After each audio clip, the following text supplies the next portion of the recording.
बारिश बिगाड़ेगी खेल, तो अब कैसे मिलेगी टीम इंडिया को जीत? क्या ये प्लान जो है वो टीम इंडिया को जिता सकता है? ये कैसे है और क्या वो प्लान है जो टीम इंडिया लेकर उतरेगी टेस्ट मैच के चौथे दिन? ये सब कुछ आपको बताऊंगा, लेकिन आप लोगों से रिक्वेस्ट है कि आप लोग वीडियो देखते हैं, वीडियो पसंद भी आता है, लेकिन सब्सक्राइब करना भूल जाते हैं, तो सब्सक्राइब और लाइक जरूर करिएगा। अब आप जरा जानिए कि भारतीय टीम के लिए टेस्ट मैच जीतना क्यों जरूरी है। वर्ल्ड टेस्ट चैंपियनशिप में अगर फाइनल में भारत को खेलना है, अगर ऑस्ट्रेलिया और साउथ अफ्रीका में से किसी एक को टॉप ऑफ द टेबल से हटाना है, तो आपको अपने टेस्ट मैचेस जीतने पड़ेंगे। 12 अंक इस टेस्ट मैच में से आपको लेना पड़ेगा, क्योंकि अगर ये टेस्ट मैच ड्रॉ हो गया तो आपको मिलेंगे सिर्फ 4 अंक, और ये 4 अंक आपके लिए मुश्किलें पैदा कर सकती हैं, और वो भी उस टेस्ट मैच में जिसमें अपर हैंड अभी भारतीय टीम का है, जिसमें 12 अंक लेने के चांसेस हैं। लेकिन ऐसा क्या हुआ, मैच में तीसरे दिन 90 रन पर 5 विकेट जा चुके थे श्रीलंका के, और ऐसा लग रहा था कि भारत 150, 160, 170 तक जाते जाते ऑल आउट कर करके फॉलो ऑन करवा देगी श्रीलंका को। और बारिश से प्रभावित इस मुकाबले में टीम इंडिया के पास मौका होगा, पर्याप्त समय होगा इस मैच में श्रीलंका को हराने का। पारी से भी हरा सकती है भारतीय टीम, ये सब कुछ था, लेकिन सब पर पानी फेर दिया दिनुशा सोनल और डिकवेला ने। इन दोनों बल्लेबाजों की अगर बल्लेबाजी की बात करें, इन दोनों बल्लेबाजों ने बहुत ही कम समय में 146 रन की पार्टनरशिप की। 100 रन दिनुशा सोनल ने बनाया, 80 रन निरोशन डिकवेला ने बनाया, और इन दोनों के अलावा कोई भी बल्लेबाज श्रीलंकाई पारी में 30 रन का आंकड़ा नहीं छू पाया। लेकिन इसके बीच 284 रन बनाने में कामयाबी मिल गई श्रीलंका की टीम को। 80 ओवर में वो टीम ऑल आउट हो गई, 284 बनाए, 178 की बढ़त अभी भी टीम इंडिया के पास में है। लेकिन अब सिचुएशन ये है कि 2 दिनों का खेल बचा हुआ है। अंतिम दिन भी शायद भारत 6-7 ओवर खेलता, लेकिन तभी बारिश और वो काले घनघोर बादल आते। बारिश तो नहीं हुई, लेकिन काले घनघोर बादल आए, उसकी वजह से स्टंप्स कर दिया गया। लेकिन अब चौथे और पांचवें दिन 2 दिनों में अगर एक्स्ट्रा टाइम्स कोई मिला लिया जाए, जो 15-15 मिनट का दोनों दिन जो है वो लंच से पहले और लंच और चायकाल के बीच में खेला जाएगा, तो आधे आधे घंटे 2 दिन में 1 घंटे हो गए, और आधे आधे घंटे को एक्सटेंड किया जाएगा तो 1 घंटे वो हो गए। तो इसमें 2 घंटे का एक्स्ट्रा टाइम है। उसमें से 1 घंटा जो 2 दिन में आपको आधा-आधा घंटा मिलना है, उसको तो मैं ऐसे मान के चलता हूँ, चलिए ठीक है, आपके 90-90 ओवर हो कराने के लिए वो है, और चूंकि स्पिनर्स डालेंगे तो 90 ओवर हो जाएगा। लेकिन ये जो एक्स्ट्रा आपको आधे घंटे दोनों दिन मिलने वाले हैं, एक सुबह में चूंकि अर्ली स्टार्ट होगा 9:45 बजे से, और फिर एक जो होगा लंच से चायकाल के बीच में 15 मिनट एक्स्ट्रा मिलेगा, तो ये अगर आधे-आधे घंटे 2 दिन में जोड़े जाएँ तो 1 घंटे होते हैं। 1 घंटे में अगर नहीं 15 ओवर तो 12 से 14 ओवर होते हैं। तो 90 दूना 180 ओवर ये हो गए, और 10 ओवर ही अगर मैं मान लूं तो 190 ओवर का खेल होना बाकी है। लेकिन इसमें अब सवाल है कि 190 ओवर में जिस तरह से दूसरे दिन हमने देखा कि 2 सत्र धुल गए, सिर्फ 43 ओवर का खेल हुआ, 47 ओवर का खेल हुआ ही नहीं। अगर ऐसा हम अगले 2 दिनों में मान लें, तो इसमें से भारत को प्लानिंग बनानी पड़ेगी कैसे आप जीत सकते हो। टीम इंडिया के पास 178 रनों की बढ़त है अभी।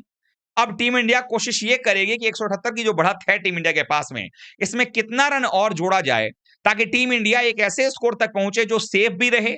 क्योंकि अगर आप ये सोच करके टारगेट दे दोगे श्रीलंका को कि चलिए भाई श्रीलंका की टीम आई है, बारिश आएगी, पता चला बारिश आई नहीं और श्रीलंका ने चेस कर लिया, तो फिर क्या होगा? तो आप एक ऐसे स्कोर पर पहुंचना चाहते हो जहां पर आपका समय भी मिल जाए ऑल आउट करने का श्रीलंका को, प्लस टारगेट भी ऐसा रहे जो श्रीलंका की पहुंच से थोड़ा दूर रहे, और आप बारिश के जो आसार हैं उसको भी आप कट कर सको। तो ऐसे में अगर 190 ओवर को ही अगर हम पैमाना माने, 2 दिनों में सारे 15-15 मिनट यानी कि आधे-आधे घंटे, और उसके बाद एक एक्सटेंडेड आधे घंटे के ओवर्स को निकाल लें, तो भी अगर हम देखें तो 190 ओवर माना जाएगा। भारत के पास इस वक्त है 178 की बढ़त, 178 रन की बढ़त जो है भारत के पास में है। और जो सबसे सिक्योर पॉइंट है, जहां पर भारत जो है वो बारिश से ही बच सकता है और श्रीलंका को टारगेट भी ऐसा दे सकता है जो चेज ना कर पाए, तो ऐसे में ये टारगेट मेरी नजर में 375 लग रहा है। 370 प्लस 375 अगर देखा जाए तो एक ऐसा स्कोर होगा जहां पर कि श्रीलंका शायद उसको सोचे भी ना टारगेट करने के लिए, क्योंकि 100 रन उसके पहली पारी बनाए रन से लगभग ज्यादा होगा। प्लस ये पिच जो है थोड़ी और डिटेरिएट होगी, यानी खराब होगी। जैसे पहली पारी में हमने देखा कि जो पिच है वो उतनी खराब नहीं नजर आई, क्योंकि जब श्रीलंका बल्लेबाजी करने आया तो कहने को तीसरे दिन का पहला सत्र था, लेकिन अगर आप पिछले दिन के देखेंगे तो 2 सत्र धुल गए थे। तो अगर 2 सत्र आप पीछे जाएंगे तो दूसरे दिन का वो दूसरा सत्र होता है। तो ऐसे में उतनी पिच खराब नहीं थी, तो बल्लेबाजी आसान थी। लेकिन चूंकि अब दिन भर की बल्लेबाजी श्रीलंका ने कर ली और भारत भी जो है 2 सत्र बल्लेबाजी 1.5 सत्र करेगा, पिच थोड़ी और टूटेगी और अगर धूप पड़ेगी तो पिच थोड़ा सा और सूख करके स्पिनर्स को मदद देगी। तो इतना आसान चौथी पारी में नहीं होगा, खास करके चौथे दिन लंच या टी ब्रेक के बाद और फिर 5वें दिन का खेल आसान नहीं होगा चौथी पारी में श्रीलंका को खेलना गॉल में। ऐसे में टीम इंडिया क्या सोचेगी? टीम इंडिया ये सोचेगी चलो हम 190 ओवर में से ना, जैसे दूसरे दिन 47 ओवर का खेल धुल गया था, हम 50 ओवर मान लेते हैं कि बारिश ले जाएगी। मान लिया 50 ओवर, अब बचते हैं 140 ओवर।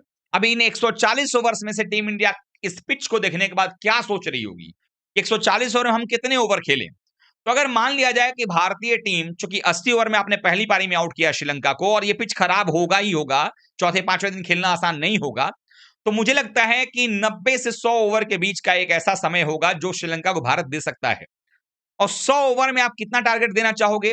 तो आप चाहोगे 100 ओवर में लगभग 4 रन प्रति ओवर के हिसाब से दिया जाए, यानी 400 रन। तो 200 178 की बढ़त आपके पास में है, आपको बनाने कितने पड़ेंगे? 222 रन।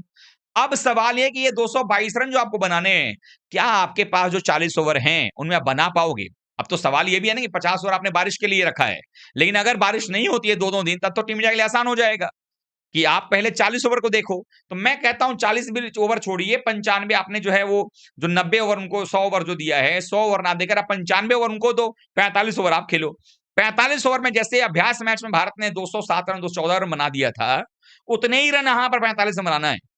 और भारत चूंकि बल्लेबाजी करने जब आएगा चौथे दिन, तो उसका टारगेट ये होना चाहिए कि पहला जो 2 घंटे 25-26 ओवर का जो खेल होगा ना, इस 25-26 ओवर के खेल में भारत ने जैसे नेचुरल भारत ने पहले दिन टेस्ट मैच के जब बल्लेबाजी किया तो 101 रन बनाए थे भारत ने 27 ओवर में लंच तक। तो अगर भारत 25-26 ओवर में थोड़ा सा रन रेट को बेहतर करता है, थोड़ा सा स्ट्राइक रेट केएल राहुल भी बढ़ाते हैं, जायसवाल भी थोड़ा खुल के खेलते हैं, तो भारत 100 रन अगर बना लेता है या 110 रन बना लेता है 1 या 2 विकेट पर भी, तो अब आपको ज्यादा कुछ करना नहीं है। अब जब लंच के बाद आप आएंगे तो जो 2 हिस्सों में उसको बांटना है। पहला कि पहले 1 घंटे में चूंकि स्पिनर ऑपरेट कर रहे होंगे तो 15 ओवर आराम से हो जाएगा, या 14 ओवर भी होता है तो आप क्या कोशिश कर नहीं करोगे कि 14 ओवर छोड़ो 15-16 ओवर खेलते हैं और उसमें टीम इंडिया कोशिश ये कर सकती है कि हम 100 रन और एक्स्ट्रा ऐड करें और उसके लिए थोड़ा तेज खेलना पड़ेगा। अच्छी बात यह है कि इस टीम के अंदर में जो खिलाड़ी हैं वो टेस्ट के साथ साथ टी20 के भी बेहतरीन प्लेयर्स हैं जो बड़ी बड़ी हिटिंग कर सकते हैं, और उसमें सबसे बड़ा दारोमदार जो होगा वो पंत के ऊपर भी होगा। पडिक्कल शानदार फॉर्म में चल रहे हैं और पडिक्कल टी20 खेलते हैं, आईपीएल में भी शानदार रिकॉर्ड रहा अभी। तो पडिक्कल, पंत, जुरेल और जरूरत पड़ने पर जडेजा और सुथार भी अच्छे से सूत सकते हैं। तो उस केस में भारत जो है अगला 100 रन अगर अगले 15-16 ओवर बनाता है, तो आप ये मान के चलें कि अगर बारिश नहीं होती है दिन में और भारत 1.5 सेशन खेलता है, तो भारत 200 रन के करीब पहुंच सकता है। 45 ओवर के आसपास अगर खेलता है टीम इंडिया, तो 200 रन अगर बनाते हैं तो आपके पास ऑलरेडी 350 का लीड होगा। और फिर तब आप ये सोच सकते हो कि 3 सेशन 5वें दिन के, 1 सेशन चौथे दिन का, 4 हो गया और 1 घंटा और, तो 4.5 सेशन आप लगभग दोगे श्रीलंका की टीम को वो रन चेस करने के लिए। और उसमें अगर कभी बीच में खलल पड़ता भी है तो आपके पास पर्याप्त समय रहेगा। प्लस आप ये भी देखोगे कि अगर 95 या 100 ओवर उनको देते हो तो 80 ओवर के बाद एक बार फिर से नई बॉल आपको मिल सके, ताकि अगर कहीं कोई टैलेंडर अगर रुका हुआ है क्रीज पर, 2-3 विकेट बचे हुए हैं, तो आप उस नई बॉल से उनका सफाया कर सकते हो। क्योंकि हमने पहली पारी में देखा था श्रीलंका जब बॉलिंग कर रही थी, जैसे ही नई बॉल आती है दूसरी, उसके बाद भारतीय टीम का पतन हो जाता है, कोलैप्स होता है टीम इंडिया में। इस पारी में हमने देखा कि लगभग लगा ही था कि अब 80 ओवर के बाद नई बॉल लेनी पड़ जाएगी, लेकिन वो 80 ओवर में आउट हो गए। तो यहां पर भारत वो भी सोचेगा क्या सेकंड न्यू बॉल हम ले सकते हैं, इतने ओवर्स तो श्रीलंका को दिए जाएं। फिलहाल के लिए रणनीति ये होनी चाहिए कि पहला 2 घंटे का, 2.25 घंटे का जो सत्र होगा लंच तक, उसमें भारत क्या 120 के आसपास का स्कोर बना पाएगा, और तब ये डिसाइड होगा कि अगला रणनीति, भारत का अगली रणनीति क्या होने वाली है। अगला 1 घंटा बैटिंग करना है या 1.5 घंटा बैटिंग करना है, 15 ओवर खेलना है या 20 ओवर खेलना है, क्या स्ट्रेटजी होगी। अगर विकेट आपका नहीं गिरता है और आपने वो रन बना दिए, लंच तक आप बिना विकेट के आपने 125 जड़ दिया है, तब तो टी20 खेलने वाली बारी आ जाएगी। आप लोग क्या सोचते हैं कमेंट करिएगा, वीडियो को लाइक शेयर सब्सक्राइब करिएगा। मेरे ख्याल से तो यही रणनीति है जो भारत को इस मुकाबले को जिता सकती है, क्योंकि भारत को ही अब जीतने के लिए अपनी तरफ से जोर आजमाइश करना पड़ेगा, क्योंकि 12 अंकों की आवश्यकता टीम इंडिया को है, श्रीलंका को नहीं। मिलते हैं फिर से, थैंक यू सो मच।